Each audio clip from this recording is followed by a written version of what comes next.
안녕하세요. 소리의 가치입니다. 구독과 좋아요, 알림 설정 부탁드려요.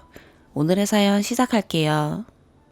첫 번째 사연입니다. 저도 동거 전에는 동거는 범법인 줄 알았고 동거하면 더러우니까 시집 장가 다 못 가는 줄 알았어요. 외국에서는 남사친, 여사친끼리도 동거하는 거 알면서도 그건 외국이고 나는 한국인이니까 동거하는 사람들은 전부 지저분하고 나쁜 사람들인 줄 알았죠. 저희 학교 근처 원룸에도 은밀하게 동거하는 CC들 많은데 전부 한심하게 봤습니다. 헤어지면 어쩌려고 라고 생각하면서요. 근데 제가 동거를 합니다. 동거 시작은 재작년 여름이었습니다. 저는 1학년 때부터 쭉 자취 중이었고 당시 부모님과 싸우고 가출한 남친이 저희 집으로 왔습니다. 잠깐 있는 줄 알았는데 여기서 알바 자리도 구하고 제 자취방 청소용품이 부족하다고 장을 보는 거 보니 혼란스러웠습니다. 설마 여기서 살 건가 라는 생각이 들었죠. 위에 썼다시피 자취는 사생활 문란한 사람들만 하는 줄 알았거든요. 근데 그걸 내가 한다고? 갈 곳 없는 남친한테 차마 얘긴 못했지만 그때만 해도 남친이 나갔으면 했어요. 남친의 가출이 장기화될 것 같아 저는 엄마한테 전화해서 고민을 털어놨고 엄마는 가뜩이나 힘드네 건드리지 말라고 했습니다. 사실 먼 훗날이긴 하지만 남친의 가출 사유를 1차 동거가 끝나고서야 알았어요. 저희 커플은 늘 장거리 연애였어요. 시작은 제가 재수할 때 했고 그 다음 해에는 남친이 군대를 갔습니다. 제대하고 나서도 같은 수도권이라 해도 왕복 4시간 반이 걸리는 거리라 한 달에 한두 번 정도 만나는 게 다였어요. 심지어 둘 다 연락이 잘 되는 타입도 아니라 그 시기에도 이미 4년 사귄 사이인데 서로에 대해 아는 건 하나도 없었어요. 그리고 같이 살면서 남친이 내가 생각하는 거랑은 정반대인 사람임을 깨달았습니다. 첫 번째, 남친은 결벽증이 있을 정도로 깨끗합니다.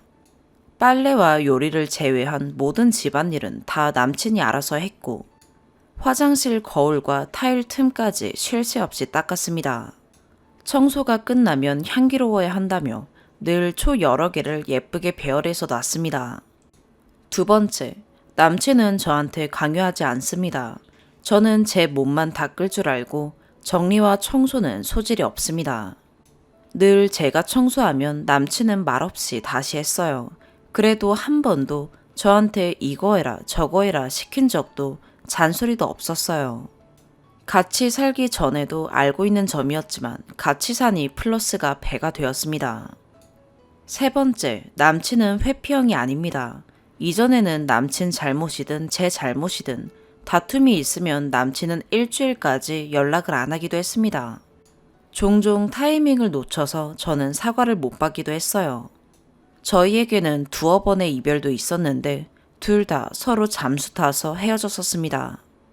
같이 살고 나서 알게 된 점은 남친은 대답하기까지 시간이 오래 걸린다는 것과 저는 성격이 급해 닥달했다는 것입니다. 또 이전에는 연락 문제로 많이 싸웠는데 자취하고 나서는 얼굴을 매일 보니까 연락을 할 필요가 없으니 이상하게 서운한 점이 거의 없었고 그마저도 금방 풀렸습니다. 다툼이 있으면 남친은 나갔다 온다고 나간 뒤 연락 없이 2~3시간 있다가 돌아와서 늘 정답을 얘기했습니다. 2~3시간 잠수가 필요하다는 단점이 있지만 늘 맞는 말만 해서 이 정도는 참을만 하고요. 저는 그때 알았죠. 시간이 오래 걸려서 그렇지 바로바로 푸는 타입이구나 라고요. 어차피 저도 바로 푸는 타입보다는 회피형에 가까워서 불만은 없습니다. 그리고 제가 잘못한 거는 절대 본인 입으로 잘 안 꺼냅니다. 꺼낸다 하더라도 사과만 받으면 2번 다시 그 얘기를 장난으로라도 안 꺼냅니다. 네 번째, 남친은 무뚝뚝한 사람이 아닙니다. 남친의 기본적인 성격은 내성적이고 조용하고 말이 없습니다. 동거 전 밖에서 만날 때도 그랬습니다. 센스도 없으니 꽃도 받아본 적 없고 깜짝 선물 이런 건 남의 얘기였는데 동거 후에는 촛불 이벤트, 풍선 이벤트, 그리고 무서운 가면 쓰고 놀래키기, 잦은 편지 등 다 받아봤습니다. 전에는 왜 안 하고 지금 해주냐니까 전에 많이 안 해준 게 계속 걸렸답니다. 그때는 만나면 밥 먹고 영화 보기에도 시간이 없었는데 생각해보니 저도 남친한테 뭔가를 해준 적이 없었어요. 근데 남친은 이에 대해 불만이 없습니다. 심지어 생일 선물도 못 받아봤으면서 말이죠. 또 제가 팀플이나 동아리 일로 늦게 오면 늘 같이 가지고 데리러 와줬습니다. 5번째, 남친은 자기 얘기를 안 합니다. 그 무렵 저는 여러 일로 우울증이 굉장히 심했습니다. 그때만 해도 남친이랑 지금처럼 친할 때가 아니라 모든 것을 숨겼는데 남친은 제가 먹는 약이 항우울제인지 다 알면서도 그냥 넘어갔습니다.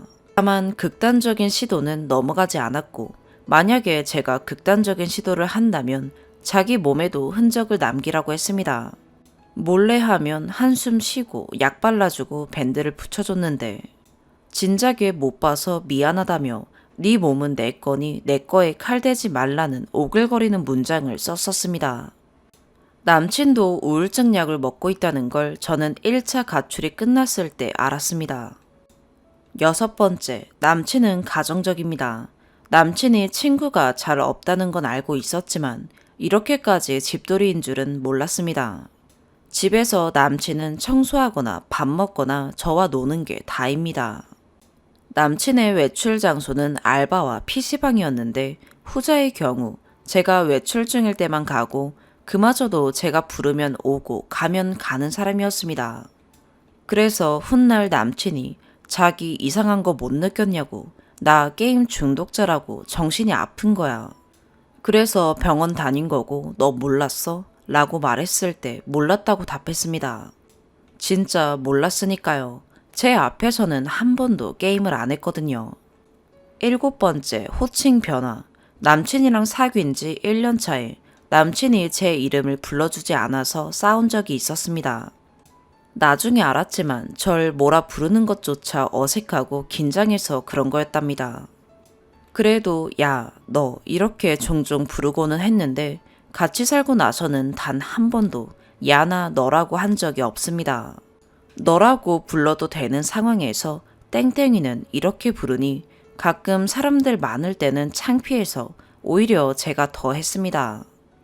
동거 전까지 제 친구들도 심지어 남친 친구들도 남친이 구제불능, 재활용 안 되는 쓰레기라고 했습니다. 카톡이나 전화 같은 연락도 안 되는 날이 더 많고 잠수도 곧 잘 타는 인간이었으니까요. 그러나 같이 살고 나니 여론이 바뀌었습니다. 어느새 남친은 참는 남편, 심지어 매 맞는 남편으로도 되어 있습니다. 저희는 1차 동거는 6개월 뒤에 남친이 부모님과 화해하며 끝났습니다. 갑자기 온 사람이 갑자기 가겠다는 것입니다. 동거가 끝나고 저는 저희 사이가 전처럼 될까봐 너무 두려웠습니다. 같이 살 때야 서로 얼굴은 보니 오해도 잘 안 생기고 연락도 필요 없지만 따로 살면 또 그렇게 되겠지 라며 섣부르게 판단했습니다. 그래서 헤어지자고 했습니다. 이미 한 번 좋은 남친을 만나보니 나쁜 남친을 다시 감당할 자신이 없었습니다. 하지만 전과 달리 남친도 절 붙잡고 기회 주면 그 나쁜 기억들 씻어주겠다고 약속했습니다. 이렇게 3일을 서로 울면서 보냈습니다. 5년 동안 남친이 우는 걸 그때 처음 봤습니다. 제가 결정을 못하니까 남친은 사랑한단 말 많이 못해줘서 미안하고 이렇게 어렵게 둬서 미안해 라고 말한 뒤 본가로 갔습니다. 남친이 떠나고 나니 남친이 쓴 편지가 보였습니다. 편지에는 같이 산 동안 놀러 갔던 곳, 무엇을 했는지 그때 어땠는지 세세하게 적었고 마지막 문장은 땡땡이가 무엇을 선택하든 난 땡땡이를 사랑해.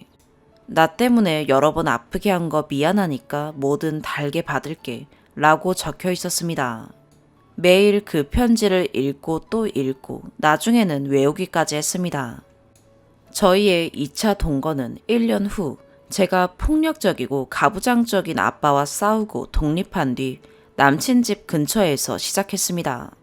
집을 나갈 거라는 말에 남친이 곧바로 자기랑 살자고 말하고 몇 분 후에 아빠가 없는 틈을 타 짐을 다 빼서 옮겼습니다. 두 번째 동거는 한번 살아봐서 그런지 둘 다 익숙했습니다. 예상한 대로 떨어져 살 때보다 더 사이가 좋았습니다. 현재 저는 주변에 동거한 것을 반은 숨기고 반은 숨기지 않습니다. 1차 동거 때는 다행히 대학가라 동거해도 그러려니 하는 분위기여서 드러내는 것 자체는 힘들지가 않았는데 2차 동거는 저도 회사 다니고 사회적으로 알게 된 사람들이 있다 보니 밝히는 것이 힘들었습니다. 중고등학교, 심지어 대학교에서 알게 된 친구들은 전부 다 알고 중간중간 알바할 때에도 대외 활동하는 사람들에게도 밝혔습니다. 하지만 회사 사람들은 또래보다도 나이 든 사람들이 많으니까 좀 조심스러워요. 아직 한국 사회에서 동거라 하면 이전에 제가 생각했듯 그런 시선으로 보는 경향이 강합니다. 그래도 저는 동거 자체를 후회하진 않습니다. 설령 지금 남친과 헤어진다 해도 다음 사람을 만나 결혼 약속을 한다고 해도 적어도 제 주변에는 떳떳하게 알리고 싶습니다. 추가, 댓글들 꼼꼼히 다 읽어봤어요. 역시 예상대로 질타의 댓글이 더 많네요. 가정 불화 때문에 동거한다는 댓글들이 있는데 솔직히 부정은 못하겠네요. 1차 동거 때는 남친이, 2차 동거 때는 제가 그랬으니까요. 다만 저희가 심각하게 불화하게 자란 건 아니고 지금은 부모님과 둘 다 화해했어요. 저도 남친도 자랄 때 막내 혹은 첫째라고 지원도 많이 받고 물질적으로 풍요로웠어요. 저는 밑에 썼듯이 아버지랑 트러블이 좀 있었지만 그래도 아빠가 제일 사랑한 자식이 저였고 아빠가 가부장적이긴 해도 가부장의 좋은 예시였거든요. 예를 들면 엄마를 자기 집안 사람이라 생각해서 외가 쪽 빚 다 갚아주시고 지금까지 외할머니 생계를 책임지고 계세요. 폭력적인 거는 물론 참기 힘들었지만 그래도 그 빈도가 잦지는 않았고 이미 진정성 있는 사과는 받았기 때문에 그게 어딘가 싶어 아빠와 연락은 해요. 다만 부모 자식 간에도 성격 차이가 있잖아요. 떨어져 사니까 더 애틋해지고 오히려 더 낫더라고요. 남친의 경우에는 부모님이 손찌검 한번 안 하시고 자식들 얘기 잘 들어주시고 저희 집보다 더 민주적이라 들었어요. 그래도 사람인지라 의견 차이는 있다고 하더라고요. 나가 사니까 가족들과 부딪힐 일이 적다는 거 저도 남친도 공감해요. 저는 동거가 좋다고 합리화하려 이 글을 쓴 게 아닙니다. 아래에도 썼지만 예전에는 누구보다도 이를 부정적으로 봤어요. 그리고 저의 경우가 특수한 거지 무턱대고 동거했다 금방 헤어지고 관계가 더 악화되는 경우도 많아요. 가까운 친구들 중에서는 동거하는 커플이 없고 대학 동기들 중에서는 많이 봤는데 폭행 이런 거 아니고서야 동거했는데 빨리 헤어지는 경우에는 결국은 성격 차이더라고요. 동거한다고 다른 커플과 다를 건 없어요. 오히려 동거를 하면 매일매일이 실내 데이트니까 관계는 더 안 가져요. 그리고 동거하면 안 나가게 되지 않냐는데 이건 사람 성향인 것 같은 게 제가 박순이이다 보니 저희는 일주일에 서너 번은 나가서 놀고 왔어요. 동거하면 장점 중 하나가 돈 아끼는 건데 아낀 만큼 더 놀거나 여행했던 것 같아요. 집순이 커플이면 거의 안 나가겠지만요. 양가 부모님이 저희 동거를 안 말리시는 이유 중 하나는 남친도 저도 우울증이 심했기 때문이에요.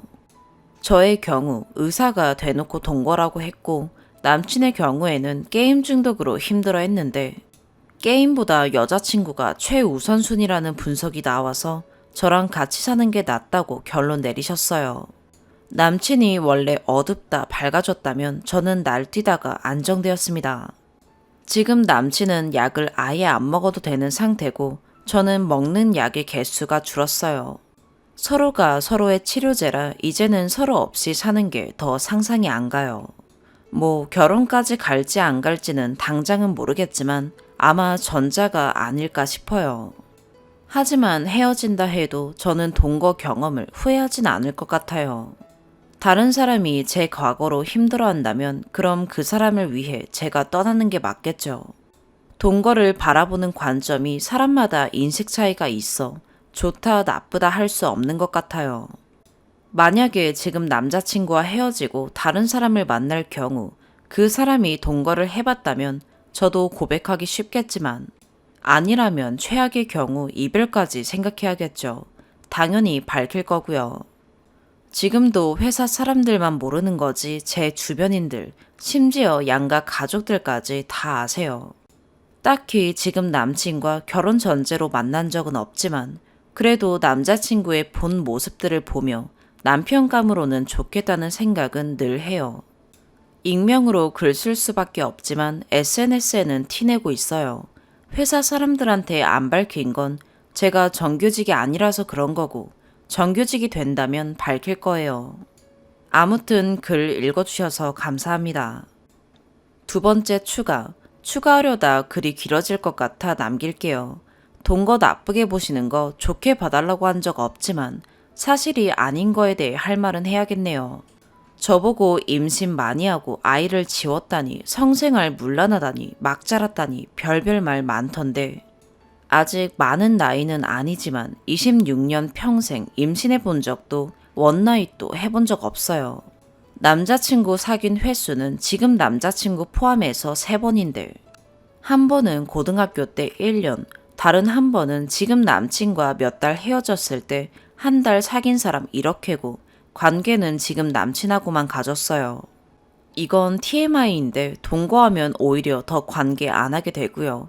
가정사, 이건 할 말 없네요. 그래도 저희 부모님은 제가 하고 싶은 거 전부 경제적으로 풍족하게 지원해 주셨고 저도 막내라고 나름 제일 사랑 많이 받고 컸어요. 폭력은 나쁜 거지만 이 횟수가 잦았다면 전 나쁜지도 몰랐거나 20살 때 집을 나갔겠죠. 남친의 경우에는 부모님이 특별한 문제를 갖고 계시진 않고 제가 볼 때는 이상적이세요. 다만 남친하고는 의견 차이였고요. 저희 둘 다 지금은 다 풀고 부모님과 자주 왕래해요. 각자 부모님이 진짜 부모 같지 않은 부모였다면 평생 안 봤을 거예요. 저희 둘 다 부모님 덕에 다들 들어본 4년제 대학 나와서 사회 진출했으니까요. 그리고 저 동거 안 숨겼고요. 회사에 안 알린 건 계약직이라 그런 거지 정규직으로 전환된다면 말할 거예요. 대충 남친이 집에 매일 있다는 뉘앙스는 풍겨서 이미 지레짐작 다 하실 거예요. 우리 커플 동거하는 거 우리 부모님 포함해서 친구들, 친구들의 연인, 친구들의 가족, 동네 사람들 등등 다 알아요. 물론 지금 남친과 결혼 전제로 진지하게 교제 중이나 전 그래도 썼지만 저는 지금 남친과 헤어져도 다음 남친한테 밝히고 다음 남친과도 결혼 전 동거를 해볼 것 같아요. 솔직히 살기 전에는 그 사람에 대해 몰라요. 하루하루 다른 사람이란 걸 느껴요. 제가 지금 남친과 결혼을 결심한 것도 같이 살며 이 사람이 남친으로는 재미가 없어도 평생 반려자로는 정말 든든하다는 걸 느껴서 그런 것이에요. 앞서 말했듯이 동거 커플을 굳이 긍정적으로 봐달라 강요하진 않겠습니다.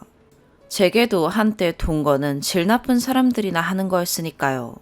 제가 최상의 질로 살아왔다고는 못해도 동거 이전이나 이후나 평범하게 학교 다니고 회사 다녔어요. 솔직히 동거하고 더 열심히 살았어요. 남친도 마찬가지고요. 정확히 비율이나 통계는 모르겠지만 동거하는 사람들 중 상식이나 도덕선에서 벗어나 살고 계시는 분들도 있죠. 동거 자체가 그렇게 보일 수도 있고요. 이 점은 저희가 노력할게요. 지금도 동거한다고 무조건 피폐하게 살지만은 않는다는 점을 남들에게 보이려 예나 지금이나 애쓰고 있어요. 그러니 하나만 알아주세요. 동거한다고 무조건 인생 버린 것은 아니라는 것을요.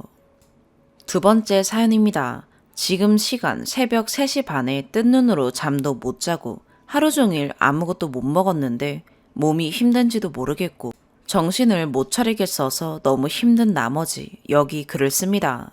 저는 3살 연하의 남자친구를 24살에 만나 지금 31살입니다. 그때 당시 그 친구는 21살이었기에 졸지에 군대도 기다려보고 차 없던 시절부터 차가 생기는 과정이며 직업이 굳어지는 시기까지 함께 했어요. 그러다 올해는 저랑 결혼할 생각이라고 하기에 만난 지도 오래됐고 성격도 다정하고 잘 맞는 편이라 흔쾌히 기쁜 마음으로 결혼을 준비하게 됐습니다. 상대방 본인 직업적 이유로 1월에 거제도에 내려가서 근무해야 한다고 하길래 11월 예식인데 좀 서둘러서 식장을 작년 12월에 잡고 올 봄에 상견례를 하기로 했죠. 그리고 나서 1월 중에 거제도로 내려가고 저는 수도권 거주 중이라 여기서 돈을 더 벌다가 거리가 너무 멀어 주말 부부도 안 될 것 같고 장거리 연애도 둘 다 원하지 않아서 7월쯤에 제가 거제도로 내려갈 계획이었네요. 근데 거제도 내려가기 전부터 연락이 뜸해도 너무 뜸하고 거제도에 내려간 후에 퇴근 후 전화 한 통 할까 말까 한 정도로 연락이 너무 심하게 안 오더라고요. 제가 연락하거나 하면 지금 일하는 중이라거나 잘 안 받는다거나 했지만 그땐 저도 결혼 준비로 자금 더 끌어모으려고 악착같이 더 바쁘게 일하는 중이어서 저처럼 그런 줄 알았어요. 그러다가 오늘 휴무라고 하루 오겠다고 하는데 제가 전날 네이버 클라우드에 제 예전 사진 한 장 찾느라고 오랜만에 들어갔다가 모르는 여자 사진이 10장이 나오더라고요. 참고로 둘이 찍은 사진이 많아 같이 씁니다. 솔직히 보자마자 이게 뭔가 싶고 기분이 나빴습니다. 바람을 생각하기도 했지만 여자 나이가 딱 봐도 저보다 더 많아 보여서 만나서 물어볼 생각이었어요. 다음 날 만났는데 전날 술 진탕 마셔서 술 냄새 풀풀 풍기는 상태로 나타났고 같이 일하는 분들이랑 마셨다고 했네요. 결혼 준비 얘기로 할 얘기도 많았는데 술이 덜 깨서 피곤해 보이는 상태라 짜증나서 대충 필요한 부분 얘기하고 장거리 운전해야 하니까 일단 좀 자라고 제 집에서 낮에 재웠습니다. 그렇게 자는 동안 제가 친구랑 통화하느라고 밖에 나갔다가 추워서 옛 차에 타서 통화하는데 바로 근처에 영수증이 몇 개 있어서 봤더니 어제 일하고 있었을 시간에 이미 올라와 있었고 거제에서 지낸 줄 알고 있었는데 자꾸 경남 사천에서 쓴 영수증이 나오더라고요. 뭔가 쎄하고 이미 어제 올라와서 술 먹은 부분에 대해서는 거짓말이라는 게 확실해져서 차를 다 뒤져봤습니다. 사천에 있는 아파트 방문 주차증이 많이 나와서 날짜랑 제 핸드폰 기록이랑 다 비교해봤는데 저한테 일하고 있다는 날짜부터 해서 연락 없는 날도 껴있고 거짓말이 한두 개가 아니란 걸 그때 알았어요. 바로 올라가서 자는 사람 깨워서 제가 본 것부터 클라우드 사진이며 진짜로 나랑 결혼 생각이 있던 거면 핸드폰 까보라고 했고 처음에 그걸 왜 확인해야 하냐 라며 쓸데없이 실랑이 하다가 결국 바람핀 거 실토했네요. 작년 9월부터 만났고 지금은 정리한 상태라고 하길래 어거지로 핸드폰 까서 제일 친한 친구 이름으로 저장해놓고 지금도 여보 거리면서 하하호호 하는 거 다 확인했네요. 심지어 경상도로 내려간 것도 지금 하던 일이 내려가게 되어 내려간 것도 아니고 그 여자가 경남에 있어서 일하던 곳 그만두고 그쪽으로 새로 구해서 이직한 거였습니다. 1월 1일 날 인사드릴 겸 해서 저희 부모님 댁 같이 다녀왔는데 거기 다녀오자마자 바로 가더니 그 집으로 갔더라고요. 진짜 저희 어머니 혹시라도 저 고생시킬까봐 저딴 새끼 저희 집 올 때마다 손님 대접해주면서 밥 먹을 때 물까지 다 떠다 줍니다. 그런 대접 받아놓고 바로 다른 여자 집에 간 거였죠. 사실 이 부분은 좀 민망한 부분이지만 다른 여자 만나는 시기부터 저랑 관계가 거의 없었고 한 번도 연애하며 그런 적 없었는데 진짜 오랜만에 관계를 해도 금방 시들어서 진지하게 걱정해 준 적이 있는데 그냥 저게 이유였겠죠. 저는 국내에서 단 한 번도 호텔방을 데려간 적이 없는데 저 여자는 호텔방 잡고 미니바 쓰면서 잘 놀고 저랑 여행 가서 탔던 통영 케이블카도 또 타고 오셨네요. 재우기 전에 얘네 부모님 만나 뵐 때 정관장 사드려야지 이런 소리 짓거렸었는데 저한테 울면서 미안하다고 빌고 실수한 거라면서 개생쇼 하길래 됐고 내가 할 수 있는 모든 짓을 총동원해서 너를 부셔버리고 싶다고 이대로 누구 좋으라고 곱게 헤어져 주냐고 그 여자한테도 내 존재 알려야겠고 행복한 꼴 못 본다고 일단 그 여자한테 당장 전화라고 해서 저랑 직접 통화해서 사실 다 말해줬습니다. 그 여자는 정말 몰랐던 것 같고 알고 보니 35살에 애도 한 명 있더군요. 만난 계기는 노래 부르는 어플에서 만났다네요. 노래만 부르는 어플이 아닌가 봐요. 심지어 그 여자 컬러링 제가 좋다고 추천해줬던 노래네요. 일단 그 여자랑은 통화 끝냈고 얘네 부모님한테는 날 밝으면 말씀드릴 계획입니다. 지금 얘 차를 아버지 명의로 해놨는데 작년에 음주로 면허 취소되고 이번 달에 풀려서 다시 따야 되는 상황인데 그 이후로 음주운전은 안 하지만 차가 필요하다며 그냥 무면허로 끌고 다녔는데 그 부분까지 다 풀고 신고할 생각입니다. 그 여자 만나겠다고 생전 2년 없는 경남까지 이직해가며 내려간 거 너무 괘씸해서 출근하려면 가봐야 된다길래 너 출근 안 시킨다고 그딴 직장 원래 필요한 것도 아니었지 않냐고 차 끌고 가려는 순간 무면허 신고하겠다고 해서 제 방구석 내주는 것도 아깝지만 직장 잃는 과정 보는 중입니다. 진짜 이딴 일이 저한테 왜 생겼는지도 모르겠고 저희 부모님한테도 너무너무 미안하고 최근에 부모님이 식장 잡은 거 친척들한테 알리셔서 축하도 받고 친구 결혼식장에도 데려갔는데 이 무슨 참고로 예식장 투어 가기로 한 며칠 전에도 그 여자 집에서 2박 3일은 있었네요. 9월부터 사귀었으면 도대체 저랑 12월에 식장은 왜 잡는 겁니까? 연애는 그 여자랑 하고 결혼은 저랑 한다는 신보인가요? 다행히 도움 안 받고 하기로 한 거라 예물 예단 없고 준비를 일찍 시작해서 예식장 계약금도 전액 환불해 스냅까지는 환불이 되겠네요. 오늘 몰랐으면 저 얘랑 드레스 투어 갈 뻔했어요. 금전적 손실이 발생하기 전에 알아서 다행이라고 생각해야 하나요? 사실 얘만 너무 오래 만나기도 했고 바람으로 뒤통수 맞아본 적은 처음이라 어떻게 해야 제가 회복이 될지 다른 사람을 만날 수나 있을지 모르겠습니다. 저는 비혼도 아니고 알콩달콩 살다가 아기 생기면 열심히 키우는 그냥 평범한 행복을 바랬거든요. 너무 분하고 억울해서 화병 날 것 같은데 위로든 조언이든 더 박살낼 수 있는 방법이든 뭐든 괜찮으니 한마디씩 부탁드립니다. 너무 분하지만 저한테 아무것도 남은 게 없는 느낌이라 극단적인 생각도 문득문득 드는 개복치 상태인 걸 감안해 주시면 고맙겠습니다. 추가, 댓글 중 무면허 부분 이야기들이 있길래 생략된 부분을 조금 더 적어드리자면 처음 음주운전 했을 때 경찰에 제가 신고해서 면허 취소가 된 거였습니다. 그냥 그때는 음주운전은 절대 안 되니 습관되기 전에 초장에 그래야겠다 싶어서 저희 집 오는 거 알고 신고했어요. 그리고 집에 면허 취소된 거 들켜서 얘네 아버지가 가져가셨고 뚜벅이로 살다가 결혼 준비한다니까 그쪽에서 마음 약해지셔서 직접 차 갖고 올라와서 다시 돌려주셨네요. 처음엔 저도 계속 차 끌지 말라고 했지만 사실 준비 중일 때 한 달에 한 번 볼까 말까 하게 지내면서 혼자 아둥바둥 하다 보니 그 부분이 무뎌졌었고 이게 제 잘못이라면 잘못이라 생각합니다. 1월에 다시 취득 가능해서 날짜 되고 통화할 때마다 언제 딸 거냐 빨리 따라 재촉했는데 너무 바빠서 쉴 때 따겠다. 일할 땐 같이 출근하는 형들이랑 다 같이 출퇴근을 하기에 본인 차를 끌지 않는다고 해서 매일 일하는 줄 알고 했던 게 알고 보니 11월에 접촉사고를 내서 무면허인 거 이미 한 번 걸려서 기간이 늘어나서 못 따는 거였네요. 이 부분은 본문에도 없을 만큼 글 쓰고 나서 오늘 아침에 제가 새로 들은 부분이라 추가합니다. 걱정 마세요. 그 부분은 확실하게 신고할 겁니다. 두 번째 추가, 경찰에 신고했는데 주말인데다가 지금 당장 현행범이 아니면 잡기 어려우며 주말이라서 제대로 대답해 줄 수 있는 부서가 안 연다네요.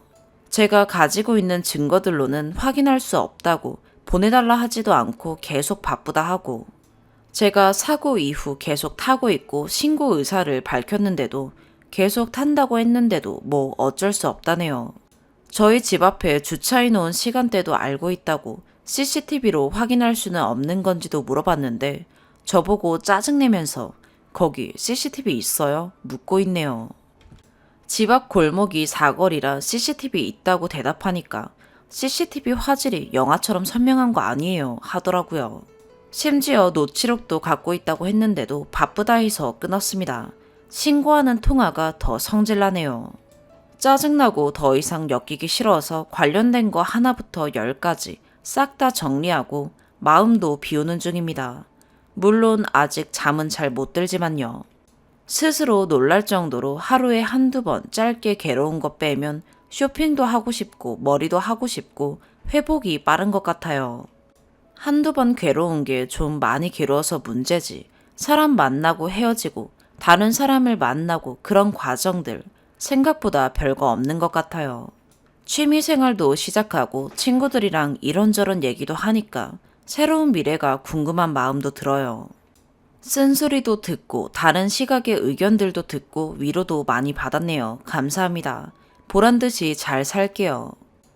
세 번째 사연입니다. 주변에 털어놓을 곳도 없고 그냥 대나무 숲이 필요해 푸념 삼아 쓰는 글입니다. 글 쓰는 재주도 없고 그렇다고 즐거운 내용도 아니니 미리 양해를 구합니다. 얼마 전에 본인 마음대로 하면서 나를 위해서라고 하는 남편이라는 글을 올렸었는데요. 베댓에 충격을 받아 글을 지웠었습니다. 내용을 요약하자면 전세로 이사가는 집에 아내가 셀프 벽지 페인트 장판을 제안했으나 남편이 남들이 힘들다고 했다며 거절했습니다. 긴 설득 끝에 방 하나만 우선 해보자 하고 협의했으나 페인트 사러 가는 길에 남편이 말을 바꿔서 조금 더 생각해보자 했고 아내가 화나서 업체에 맡기자고 했습니다. 남편은 알았다, 업체 알아보겠다 하고 며칠 후 직접 풀 바른 벽지 사다가 붙이겠다고 하는 겁니다. 아내는 화가 났고 남편은 당신이 하자는 대로 하는 건데 왜 화를 내냐고 하는 이런 내용입니다. 당시 베댓은 남편이 뭘 해줘도 만족하지 못하실 것 같은데요. 남편을 사랑하긴 하시나요? 였습니다. 도대체 어느 부분에서 그렇게 느껴진 건지 내가 정말 그런 사람인 건지 혼란이 왔습니다.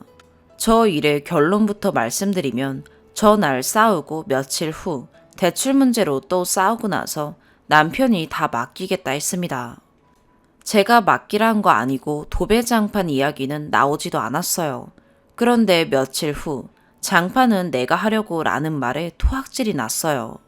정말 궁금해서 그런다. 같이 이야기하고 결정한 것도 약속인데 왜 자꾸 약속을 깨냐 했더니 안 맡기는 것도 아니고 방만 장판을 본인이 하고 거실과 주방은 맡기는 건데 뭐가 문제냐 했습니다. 그 이후로 남편과 대화를 하려고 하면 속이 메스껍고 숨이 가빠오고 머리가 백지 상태가 됩니다. 그래서 카톡에 몇 마디 주고받으면 대화방에서 나가기를 누릅니다. 마주하기가 힘들어요. 대출 이야기는 뭐냐면 대출 받기로 하고 받았냐 물어보니 아직 안 받았다. 그런데 안 받아도 되지 않냐 라며 또 말을 바꿨습니다.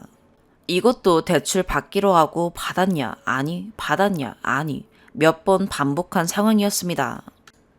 이사 비용 얼마나 들지 생각 안 하고 딱 이삿짐 센터 부르는 것만 생각하고 대출 안 받아도 되지 않냐 이야기하는 것도 화나고 또 말 번복하는 것도 화나고 남편은 이사 날짜 미뤄지면서 들어올 돈이 있으니 대출 안 받아도 되지 않겠냐고 한 거다 라고 하는데 제 기억엔 이사 날짜 미뤄진 이후에 다음 주 중에 대출 받아 통장에 돈 들어오게 하겠다 하고 며칠 후 딴소리를 한 거라 카톡으로 관련 내용 대화하는 거 찾아보다가 순간 터져버렸어요. 지긋지긋하다고 당신이랑 내가 기억하는 게 달라서 매번 증거 찾는다고 카톡 대화 뒤져보는 것도 징글징글하다고 내가 다 잘못했으니 제발 그만하자고 대성통곡을 했어요. 그랬더니 대출 받겠다, 도배장판도 맡기겠다 한 거예요. 단순히 이사 문제나 대출 문제가 아니라 열심히 알아보고 함께 의논해서 결정한 것을 막상 결정한 걸 시행하려고 할 때마다 번복하는 것. 무슨 문제가 생겼을 때 남편한테 앞으로 그러지 않아줬으면 좋겠다 하면 무조건 나 아닌데, 내가 안 그랬는데, 증거가 없으면 잡아떼는 것. 뭐 좀 해줘 부탁하면 했어? 했어? 했어? 몇 번을 확인해야 하고 싸우면 항상 미안해, 그런데 라며 꼭 그런데가 붙어서 제가 잘못을 했던 안 했던 저에게서 미안하다는 말을 들으려 하는 것 등 이런 것들이 쌓여서 터졌는데 미치고 팔짝 뛸 노릇이라는 말이 이럴 때 쓰는 말인가 싶네요. 다른 분들도 마찬가지겠지만 지금까지의 일도 힘든데 앞으로도 이렇게 살아야 한다는 게 더 끔찍해요. 매일 밤을 울어요. 인생을 리셋하고 싶다. 내가 떠나면 내 딸은 형님 네분께서 키워주시겠지. 엄마를 찾겠지만 아직 어리니 곧 잊을 거야. 어떻게 하면 생을 마감할 수 있을까? 무섭지만 내 삶은 망가졌어. 이혼 못 해주겠대. 이런 거 이혼 사유도 안 된대. 이혼해도 양육비 못 준대. 이혼해도 걱정이야. 다시 일터로 돌아갈 수도 없고 아이 낳고 몸도 다 망가졌어. 다들 이렇게 사는데 내가 유별난 걸까? 정말 나는 남편이 뭘 해줘도 불만일 그런 사람일까? 밥을 먹어도 토하고 아이가 깨면 한없이 즐겁게 놀아주다가 잠들면 숨죽여 울고 반복입니다. 당장 내일인데 남편과 마주칠 생각을 하니 겁나요. 추가, 글 올리고 몇 시간은 아기가 잠들 때마다 댓글 확인하고 그랬습니다. 정말 미친 여자처럼요. 그러다가 정신병 같다는 댓글에 다시 또 상처받고 그래 내가 지금 제정신이 아니구나 하면서 잊고 지내다가 문득 누가 이 글을 보고 내가 누군지 알면 어쩌나 하는 생각에 글을 지우러 들어왔는데 갑자기 늘어난 댓글을 보고 깜짝 놀랐네요. 하나하나 읽으며 위로 많이 받았습니다. 정말 감사합니다. 주변 사람들에게 이야기하면 가십거리가 되지 않을까 입을 다물고 살려고 했는데 나를 모르는 이가 내 이야기만 듣고 공감해 주시고 내가 잘못한 게 없다고 해주시는 것이 무조건적인 편들기가 아니라 더 위로가 되나 봅니다. 여기에 글을 쓰길 잘했다 생각이 듭니다. 특히 동생이라 불러주신 분의 댓글은 정말 언니가 있었다면 이런 느낌이 아니었을까 하는 생각이 들어서 눈물이 났습니다. 지금도 바보같이 또 울고 있네요. 몇몇 댓글에 변명을 조금 해보자면 남편 회사 일 힘들까봐 아이 낳은 후에도 육아와 가사에 가능하면 신경 쓰지 않도록 했습니다.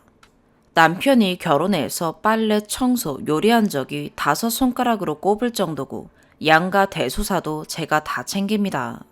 남편을 부려먹을 생각으로 도배 장판 하려고 한 것도 아니고 제가 직접 하려고 셀프로 하고 싶다 한 거였어요. 그리고 도배 장판은 전셋집에서 오케이 했습니다. 전에 글에는 썼는데 부부 심리 상담도 받았었습니다. 그런데 소용이 없어요. 마지막으로 이것까지 해보자 하는 거였는데 그마저도 안 되니 지금 더 힘이 드나 봅니다. 베데님 말씀처럼 본인의 기준으로 참 잘하는 남편이라 주변에서는 제가 아마 나쁜 아내로 보일 거예요. 저도 압니다. 그래서 남편의 장점만 생각하며 잘 지내야지 라고 생각해요. 저도 부족한 사람이니까요. 그런데 그러다가도 지금까지 있었던 큰 사건들과 거짓말, 말 바꾸기, 문제 만들고 증거 없으면 아니라고 잡아떼기 등의 단점들이 떠올라 그게 잘 안 되네요. 제가 만약 남편 말대로 남편이 숨쉬는 것만으로도 감사하며 남편이 말해주기 전에 묻지 말고 하하호호 애교 부리는 아내가 되어 살면 가정은 화목해지겠죠. 아마 저도 편할 거예요. 그런데 그렇게 살려고 하니 제가 사라지는 것 같고 그렇게 사는 게 과연 맞는 걸까 의문이 듭니다. 남편과 풀어보려 하지 않은 것도 아닙니다. 그런데 제가 살기 싫을 만큼 힘들다 하면 남편은 나는 세상과 단절하려고 드라이기 줄로 목을 맨 적도 있다 하고 제가 당신과 대화하려고 하면 숨이 잘 안 쉬어지고 눈도 못 마주치겠다 하면 나도 사실 심리상담 받았는데 공황장애라고 한다 라고 합니다. 참고로 남편은 퇴근하고 사람들과 밥도 먹고 술도 마시고 합니다. 평소에도 제가 어디가 아프다 하면 가만히 있다가도 자기는 어디가 더 아프다 하는 사람이긴 했는데 내가 이렇게 당신 때문에 힘들다 하는데도 너 힘들어? 난 더 힘들어 하는 모습을 보니 이 사람은 내가 얼마나 힘든지 평생 이해하지 못하겠구나 싶습니다. 또 생각하니 답답해지고 숨이 가빠오네요. 지난 주말엔 남편 일 때문에 못 만나서 이번 주에 만나는데 그 전에 이 글을 본 게 다행이라고 생각이 듭니다. 솔직히 아직도 어떤 얼굴로 남편을 봐야 할지 모르겠지만 남편과 대화하다가 화가 나면 잠시 멈추고 댓글들을 차분하게 읽어보겠습니다. 솔직히 정신과나 심리상담은 솔직히 지금은 못 받겠습니다. 만약 이혼하게 되면 아이를 데려올 수 없는 사유가 될 수 없다는 이야기를 듣기도 했고, 제가 지금은 아무도 못 만나겠어요. 시간이 조금 지나면 용기 내서 꼭 받아보겠습니다. 댓글 남겨주신 분들 가정은 모두 화목하시길 바라고 모르는 사람을 위해 시간을 내어주셔서 다시 한번 감사를 드립니다. 오늘의 사연 여기까지입니다. 구독과 좋아요, 알림 설정 부탁드려요. 시청해주셔서 감사합니다.